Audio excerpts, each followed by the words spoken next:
Welcome back to Into the Word with my smartphone. Anime Review episode number 7. This I'm reviewing the 16 episode series, which is Upheaval in the Castle and the Imperial Princess. This adapted from almost the entirety of chapter 3 for the book. It was actually a chunk of the book not adapted for this episode.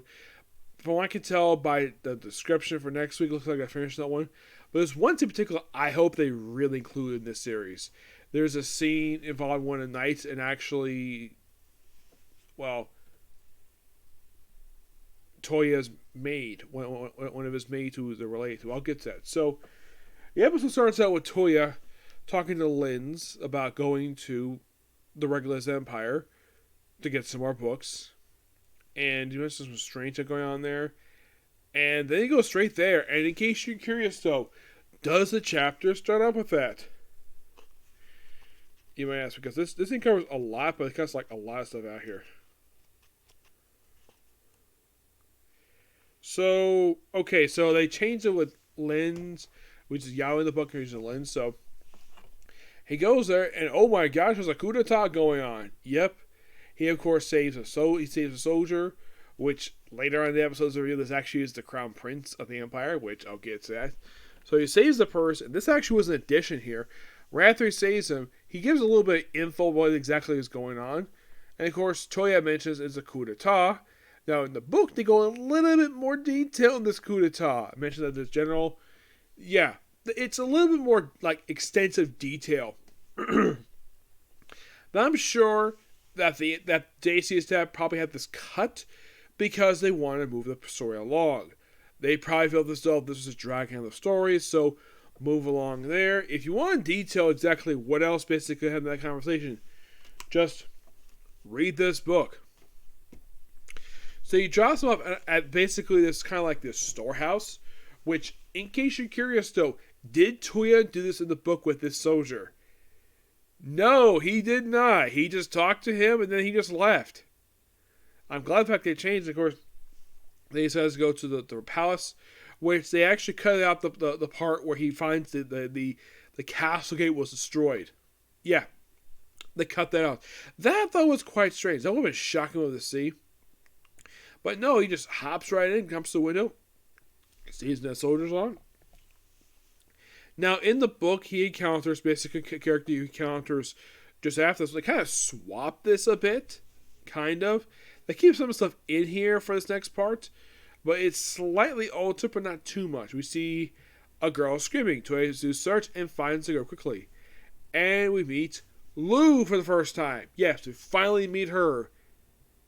Somebody really special to Toya, which I get that. And no, I've not found who's the credited dub actress for this one, because I've looked it up, there's nothing. I don't know who this person is who's voicing her. So, the juice, of course, she heals her injury, which, by the way, actually her injury, that Toya's injury healing in the episode, that injury was on a different person. They put it on the princess, which is weird. My guess is the reason why, because, and this is my personal theory of why they did this, because we have her get attacked by a soldier. She doesn't get slightly scratched by this soldier. Yes, my guess is the writer who probably wrote this episode probably saw that and say, why don't we swap out this soldier who gets sliced in the same exact place and put on the beautiful princess instead? And like, cool, do that. And that's maybe what happened. I don't know. It's kind of weird. And they reduced to Carol, which, by the way, her real name is Caroline. Yeah, they got a little more detail exactly what her name is. Just like I'm Carol something, and of course they just call me Carol. Despite the fact she called Caroline in the book, which is kind of weird. I'm not sure why. The CSL pretty much plays out like when she shows up, with the exception of the whole thing of her real name. It plays out exactly as said in the book, which I'm kind of surprised they didn't change anything else to this thing. You have Toya healing her. This whole thing also, when Toya heals Carol, when he meets her for the first time, he's frequently asking her, please don't attack me when I finish healing you. In the anime, that didn't happen because I have the princess instead. Now, from my perspective, changing that from Carol to princess, I don't have an issue with it per se. Does it basically alter the story any bit whatsoever? No, not really. it's better than how they presented the book. I at least got to praise the anime for basically having balls to change something as simple as this. So they mentioned about looking for the crown prince and the emperor. No mention of her mother. Yes. And if you're curious though, was like that in the book too? Yep. So they go straight to the emperor. Now the scene itself pretty much plays out exactly the way it does in the book. We use the general and of course his reasoning, because this general, the reason why he's launched his coup d'etat, because he hated the non-aggression pact with Belfast. That's the reason why he did this. Because he thinks that the king is not mentally competent to run his country. He wanted to attack Belfast. Of course, in the book, he said he wanted to do it with demons. In the anime, it's like something different. So, then Toya proceeds to, try to use magic on him. Because two bracelets he has, it doesn't work. So, he just, transports the king, Carol, and the princess to Belfast. And how does he deal with the general? Well, he tries shooting him. That doesn't work. So, slip. Which, yeah, that's how I go in the book. And by the way, the lines he said when he was leaving, spot on. Thank you, voice actor. Keep those in. Excuse me. Then, of course, you have the drop at Toya's house. Then you have him go visit. Then he briefs the girls about what goes on. And then he goes to debrief the king. Which they also cut out the part where the king of Belfast is, Toya offered on behalf of the Emperor Regulus Empire for a get political asylum. Which, I'm surprised was cut out. I thought that was kind of weird. Yeah, the king is briefly seen in the episode. In the book, he's actually got a little more screen time in the book. He actually goes to meet the Emperor of the Regulus Empire. They chat for a bit, and which I'm surprised they cut him out of the scene. It just seems kind of odd, the fact to cut it out. My guess is that maybe save for next week's episode. Who knows? I kind of hope they do, because it just seems kind of awkward to cut him out here, because this will be interesting. So, there's also a scene of Carol who talks to Toya in the episode. This could be the next episode, I don't know, because I haven't watched it wait for the dub. So, there's a scene where Toya spots a crest on Carol's armor. And it's the same crest that's all he knows. And it points to the girl. It's a maid. And it's Carol's niece. Yeah, it turns out that Rennie, who is Toya's maid, is in fact Carol's niece via her. Basically, she's the daughter of this woman's elder sister. Like, I like me, like, I can introduce you to. It's like, not yet. Not to the Empire stabilized. Which, yeah, that's kind of something that they cut that from the episode. My guess is they might change the dialogue a bit, but I really hope they include this scene, because this scene is important.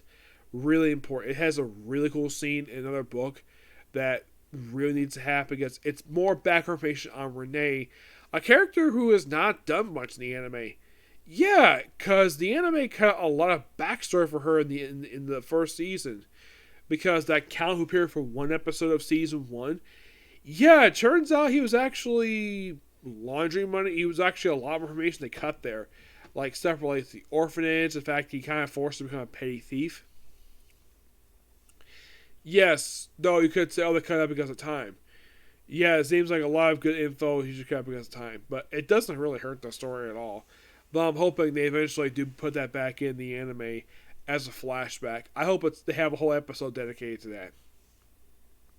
Fingers crossed. So, then of course Toya goes back to Regulus Empire, this time with his fiancés, and they proceed to, take down the army pretty quickly. In the anime, in case you're wondering, is this turning off in the book? Yes, due to time. Because you gotta move the episode along. We only got 22 minutes until this episode, because you could just spread this out, of course, a couple episodes. Nope, we had to basically tell the story in one episode. Then, of course, Red's back in the palace, where he basically deals with taking out the army. Really easily, mind you. Now, there's also a broadcast they cut here. Yes, there was a broadcast done by the Emperor of the Regulus Empire, where, and I'm not happy the fact they cut this, because they had Toya have him show on this video screen, like projection up in the sky, and he comes in with the Rite of Valkyries. Ron Wagner's Rite of Valkyries. I'm not sure why they cut this forth. This would have been so awesome seeing the anime. But nope, they cut it. I was really hoping they include this. And they cut it. I'm like, what is wrong with you, JC Staff? You cut out a cool moment like that.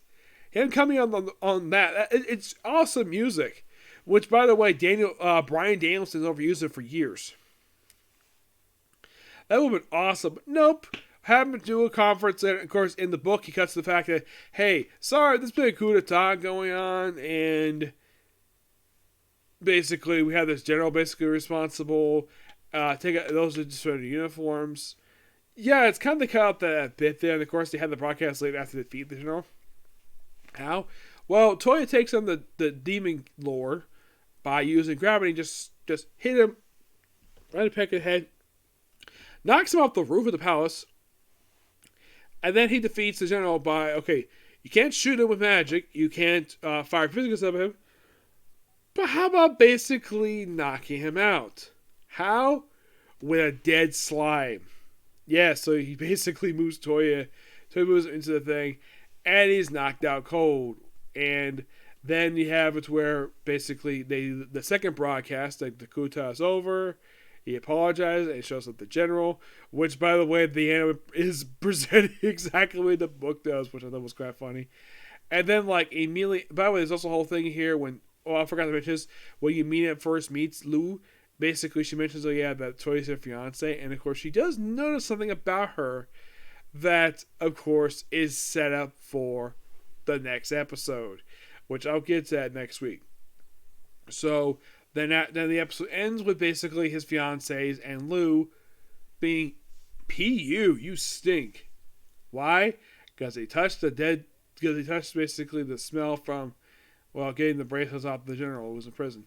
They also cut the fact that his soldiers were basically arrested and give him a discharge immediately from the army, pending investigation related to their crimes against the king. Well, the emperor anyways.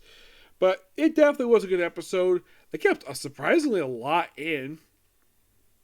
It's just that, you would think based upon how much they have adapted for the episode, they would have basically made this basically like, I don't know, take up this whole chapter, take up like 2 episodes.